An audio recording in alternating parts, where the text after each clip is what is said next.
We're playing Sierra Gold Rush here on Sierra Games Scott's YouTube channel.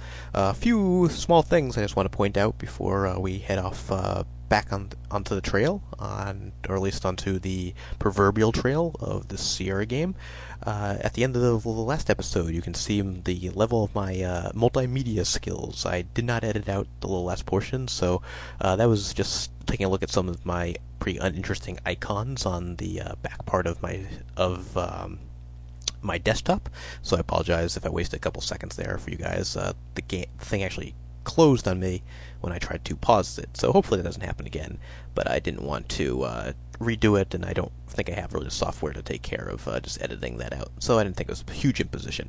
Anyway, a couple other things. One thing I forgot to mention was last time when we purchased the oxen from that fellow, if you noticed, he was actually one of the guys who's walking around in town when we were back in Brooklyn. So I don't know if it's his twin brother, somebody who just dresses the same, or most likely Sierra was just too lazy to build another sprite, or maybe it's just a fun Easter egg. In any event, there is also another sort of, I don't know if you'd call it an Easter egg, but something I was somewhat incorrect when I told you last time there are only 2 sections of the Bible you can actually read. If you type in read book, it actually gives you one of probably 10 random sections. So you've got, for example, there's Exodus, then it goes to Job, and the Psalm 23 is the only one you need. I'm not going through it just to show you everything. I just want to show you it actually goes into the New Testament as well. Yeah, see St. John. So anyway, I just wanted to show you that. So it's kind of interesting that I guess they either copied random parts of the Bible, maybe famous verses or chapters from the Bible. I think they had Romans 10 in there as well, which are all pretty famous parts of the Bible. I thought that was kind of interesting that they put it in there. Well, they certainly didn't have to if there's only really one page that's relevant specifically to this game. Anyway, we're going to go on our quest. For whatever reason, we have been assigned the task of deciding when it is appropriate to go out. And this is one of the things I recall really giving me trouble when I first played, because it's not very intuitive that you have to go behind the tents to be able to tell when it is time to head out. But as the captain told us, we have to make sure that the fields are mature enough, or at least dry enough, I should say, for us to be able to get out there without getting stuck, but not too dry, or else we're going to face a harsh winter. And it says the plains are still brown and muddy from the cold, wet winter. There's very little grass. And pretty much just keep doing that, I believe. I don't know if you have to come back and forth at all. But eventually give you a little bit more of a message, just telling you that things are drying out. The plains are still brown. The plains are still brown. Okay, well, what we're going to do is I'm not going to waste too much of your time. I'm going to pause the game here, since I can't think of anything too interesting to talk about. And I'll come back when the plains are ready.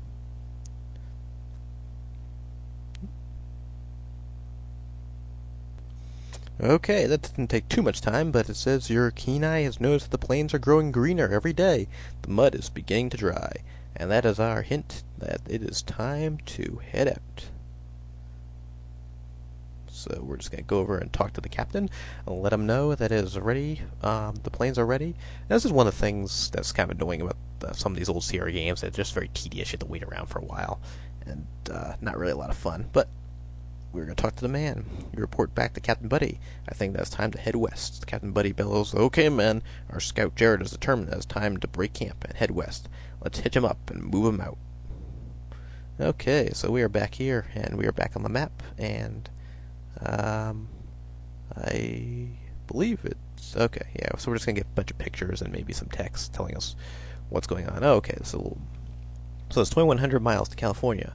But for only a few miles, your company and every other company heading west realizes the wagons are too heavy. You begin what will be the start of a continual process, lightening the wagons. And that's our hint that we pretty much lose everything.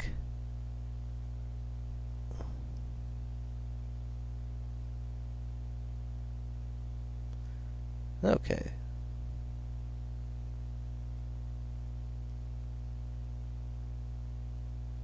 So we got Indians now. The Shawnee and the Bo... No, I'm not going to try to pronounce that. Much to the surprise of most travelers and disappointment of some, they are very friendly and helpful. Well, that was good.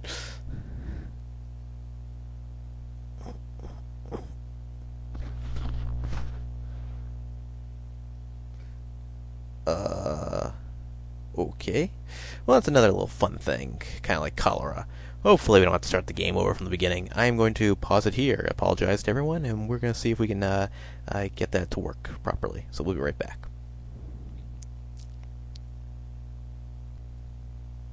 Okay, folks, fortunately we made it through. I had to go back twice. I was getting scared that I would have to go back from the beginning and cut this one a bit short, but we are okay.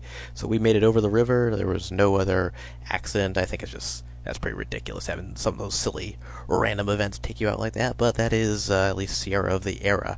Anyway, we're continuing along on this trail. I used actually on the fastest mode to try to speed things up. We're going back to normal mode, and we'll see what we have in store for us. We are now approaching the lands of the Pawnee Indians. This is a tribe of Indians that's most feared by the travelers. Let's hope it's not another one of those random events. It is necessary to keep a keen watch at all times. Not that we really can do anything, but the Plains team with buffalo. Herds of them stretch as far as the eye can see. Wildlife is extremely abundant, but the traveling masses do little to preserve their surrounding as they make haste to the west. While traveling the trail, you find that those who have gone before you have left a trail of litter and garbage. How nice. If there was no trail, you would have hardly noticed. You could just follow the trash. It's a sad sight. Also along the way, you find discouraged travelers heading back home in their wagons. Not the most upbeat series of messages. The first major milestone is Fort Kearny. It was recently built by the U.S. Army to attempt to keep the peace between the Pawnee and the Sioux Indians. Travelers look forward to Fort Kearny for various reasons. Some just want a place to mail letters. Others are interested in how many others have passed before them. Leaders want information on the condition of the trail ahead. Okay, so that gets us through that part. Seems like the only important thing was that you can get knocked off the raft. Hopefully there aren't too many of those things in the future. I think we're okay. And one of the things, too, is one of the reasons it talks about laying the wagon load is if you actually brought anything like pickaxe or shovels or anything like that, they're going to get dumped. So that's why you don't buy them back in Brooklyn. The trail is wide and easy to traverse. The Platte River provides an ample supply of water. Between Fort Kearny and Fort Laramie, the company should average 17 miles per day. The upward slope is so gentle that the animals barely feel the grade. Discarding those unnecessary items in Fort Kearny really paid off. In other words, you don't get to keep anything, like I just said. The captain advises the rest of the company that this will be the easiest part of your trip, so you had better enjoy it. I hope you were enjoying it, viewers. I apologize that a lot of this, for a while, is going to be pretty much like this. Due to lack of wood to burn the fires, the common fuel substitute is buffalo chips. They burn well if they are dry. If they are damp, they smoke a lot. If they are wet, they are next to fireproof.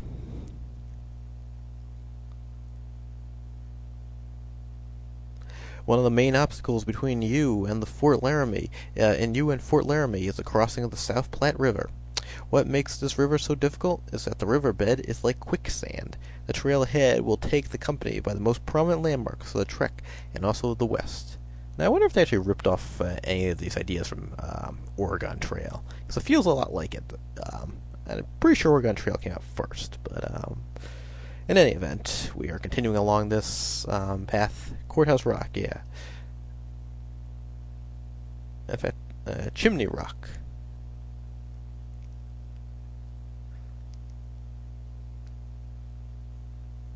All on the way, the wagons have been getting lighter, but climbing the gentle slopes of the North Platte, your captain finds it necessary to lighten the load even more. Are they going to throw us out now? The captain also takes note of the need to increase the care given to the animal teams. There's much tough terrain ahead. Fort Laramie is another military station along the way that weary travelers long to reach.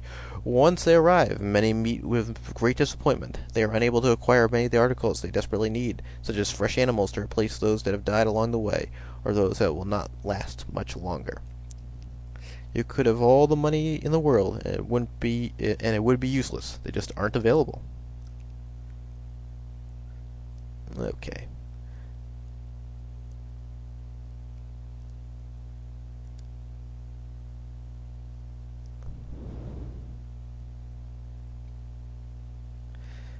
And we are on another hike, and we are coming towards the end. Leaving Fort Laramie, the scenery changes abruptly.